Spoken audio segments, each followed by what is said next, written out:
बेलटार पुग्नु भयो कहाँ पुग्नु भयो लाहानसम्म पुग्नु हो 11 दिनमा त पुग्थ्यौं गइरिगाउँ हामी राम 11 हिँडेको 11 दिनमा गइरिगाउँ फिर्ता कति केजी सुका सौ सुन्तला थियो मोरको 200 आउँथ्यो मोर भने कति रुपैयाँ 8 आना 8 आना त्यतिको 1 रुपैयाँको 400 आउँथ्यो 1 रुपैयाँको 400 दाना सुन्तला म खाजा सामल 4 पाथी ओर्ने ओछ्याउने खाने पिने म बोक्थे मेरो दिदी सुन्तला बोक्थ्यो राम राम एकजनाले आफूले खाना सामान बोक्ने एकजनाले सुन्तला बोकेर जाने म घिउ बोक्थे घिउले नुन साट्थ्यौ घिउले नुन साट्नु कसरी बोराको हिसाबले कि पाथीको हिसाबले साट्नु बोराको हर्फेमा घिउ लायो हजुर त्यहाँ ठ्याम्मै अनि बिर्को लाएर पातले ड्याम्मै पारो उहाँ सुन्तला बेच्यो त्यहाँदेखि त्यो घिउले नुन साटो अनि ढिका लडायो यति भर्ने भनेर मधेसीले लाइहाल्ने फेरि त्यो नुन घोप्टाएर त्यहाँ बस्नु पर्ने भर्ने साट्नुहुन्थ्यो खरुवाले 22 भर्ने 22 भर्ने नौनीले 18 भर्ने त्यसरी नुन साटेर वहाँदेखि बलानको त्यो बलान भन्ने बलौटामा हिँड्दा हिँड्दा हिँड्दा त्यो नुनले यहाँ घोटिएर त्यति बेला त जोख्ने चलन थिएन है यति केजी यति तुलो भनेर कहाँ पाउनु यताउति नुन भुटुन मसला कहाँ पाउनु रन नगएर नुन खानु नपाउने कि 1 ढिका देऊ भन्नुपर्ने कि 1 डाडु पैँचो देऊ भन्नुपर्ने कि 1 कटौरा देऊ भन्नुपर्ने 1 डाडु 1 माना पैँचो त मैले नि थाहा पाएँ गाउँतिर तर साटेर खाने चलन चाहिँ थिएन 1 रुपैयाँको 400 दोना सुन्तला पुर्याउनु पर्ने लाहान अनि 1 रुपैयाँको के आउँथ्यो चामल आउने 1 रुपैयाँको म अब यो यिनीहरू मधेस पठाउनु पर्छ घिउ साँचेर भनेपछि म 1 पैसा 2 पैसा भेला गर्थेँ 12 पैसा भेला गर्दाखेरि आफूलाई मनपर्दो चिज किनेर 6 पैसाको किनेर 6 पैसा उब्रिन्थ्यो अनि घर फर्काएर ल्याउँथे सुर्ती आउँथ्यो 1 पैसाको यति आउँथ्यो बिडी खाने सुर्ती अनि 1 सालमा कतिचोटि जानु लाहान एकचोटि कि दुईचोटि एकपल्ट माघमा सालमा एकपल्ट जानु गाउँको थुप्रो जान्थे होला त लावा लस्कर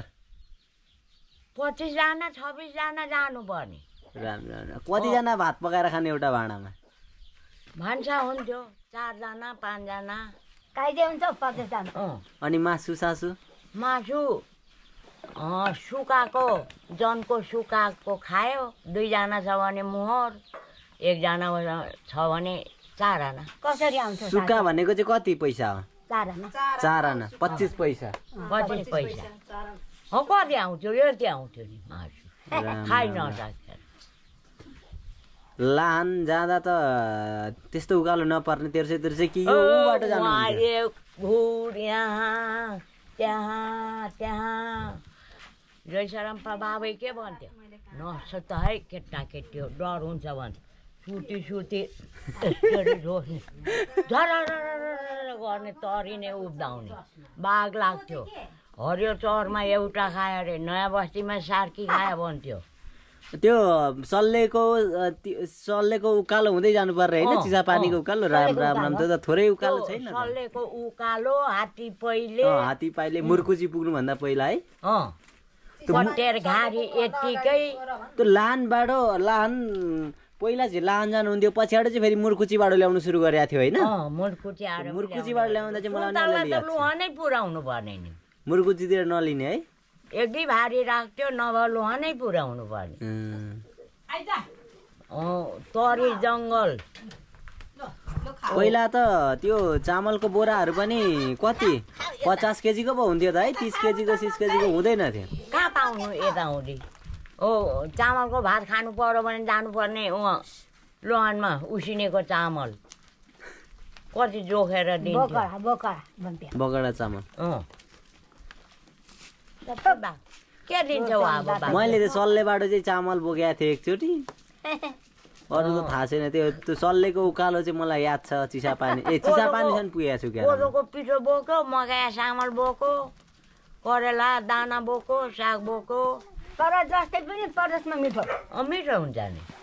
यताबाट हिँडेको दिन कहाँ पुगेर बस्नु यहाँ हिँडेको दिन गइगाउँदै हिँडेको दिन घाटामा तल रसुवा ए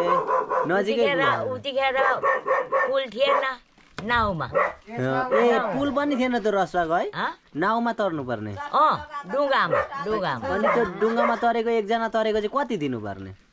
4 आना एकजनाको 4 आना कि सबैको भन्दा खेलपछि दिन्थ्यो नि त उठाउनु ए यतातिर त्यो पुल तारेको खियापाती उठाउन भनेको अन्न केही दिनुपर्ने है यता आउँदाखेरि 4 आना 8 आना तिर्नुपर्ने 2 जनाको कहाँ बाजे बासी बोल्नु भएको यस्तो यहाँ बजेहरू यहाँ कहानी सुनाउँदैछ त्यो ढाकर यहाँ ढाकर राखो आफू यहाँ अनि यसो गरौँ म त डर लाग्थ्यो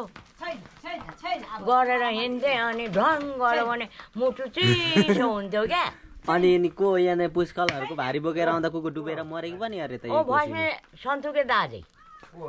डुबेर मरे अरे है ठगेर आया यहाँ भकुण्डेको त्यो गोपाल सर बसेको छ कहाँ गएको हो अनि त्यहाँ रसाबाट फेरि उता आउँदा पनि रसमै बास बसेर फेरि यता आइपुग्नु पर्ने होला है रसवा त त्यो लुबु खोलामा बास बस्थ्यो होला मान्छेहरू है उतारो आएपछि लुबुमा बास बस्यो लुबुदेखि निक्लो आजभोलि गाविस छैन हजुर त्यहाँ पोखरी छैन पोखरी छ सालको पात टिप्दै आयो कोदोको पिठो रोटी पारो त्यो हालमा को पानीले अनि रोटी पारो खायो अनि गोइरी गाउँमा पुग्नु पर्ने भात खानु बेलुकाको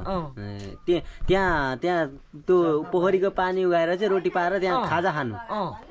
भातको साटो खानु त्यो सान हामी यताउति चलाउँथ्यौँ नि उसको बाबुसँग जान्थ्यौँ लोन ए उनीहरू त धेरै पहिलाको मान्छे पो हो त राम धेरै पहिला जोखेम्पाको ससुरा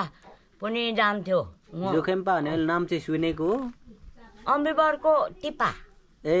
अम्बेबरको आफ्नै टिप्पा हो है आफ्नै टिप्पा त हो त्यो एउटा होट्टे बाजे भन्थ्यो त्यो चाहिँ अलि